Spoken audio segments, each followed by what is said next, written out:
Hi friends, welcome to MA cinema.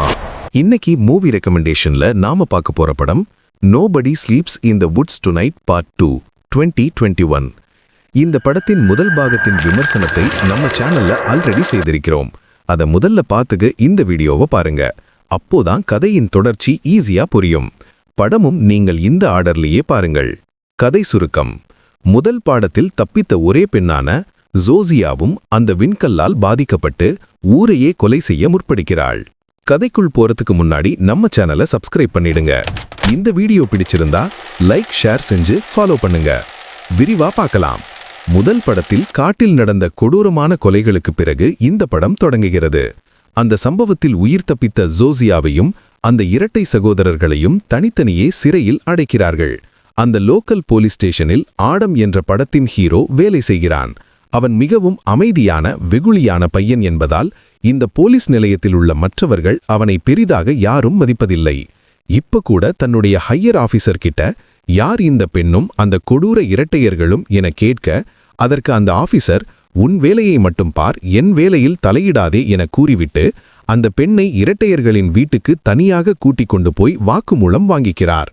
அப்போ திடீர்னு வயத்தை கலக்க, இந்தாம்மா இங்கேயே உட்காரு, நான் பாத்ரூம் போயிட்டு வரேன்னு சொல்லி வீட்டுக்கு வெளியே உள்ள பாத்ரூமுக்கு போக, அந்த பெண் உட்கார்ந்திருக்கிற கட்டிலுக்கு அடியில் உள்ள விண்கல்லில் கருப்பு திரவம் சுரந்து பெண்ணை அட்டாக் செய்கிறது.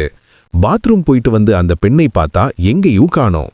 அப்போ திடீர்னு கருப்பு உருவம் வந்து சீஃப் ஆபீசரை அட்டாக் செய்ய, பார்த்தால் அது ஜூசியா. அவளையும் அந்த விண்கல் கொடூர மிருகமாக மாற்றிவிட்டது போல.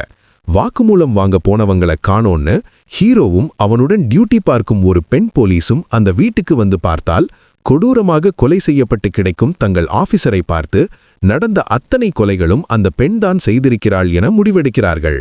இந்த இடத்திலிருந்து அந்த பெண்ணை பிடிக்க ஹீரோ குழு கிளம்ப, அவளும் தன் பங்குக்கு செல்லும் இடமெல்லாம் பிணக்குவியல்களாக கொன்று குவிக்க, அவளை பிடித்தார்களா இல்லை அவள் அந்த இரட்டை சகோதரர்களை விடுவித்து மூவரும் சேர்ந்து வேட்டையை தொடர்ந்தார்களா என்பதே மீதி கதை.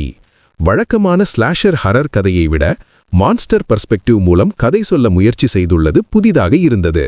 சில காட்சிகளில் டார்க் ஹியூமர் மற்றும் கோர் எஃபெக்ட்ஸ் நல்லா இருந்தது. குறிப்பா ஒரு சீன்ல பின்னாடி இருந்து தாக்கும் காட்சி அருமை.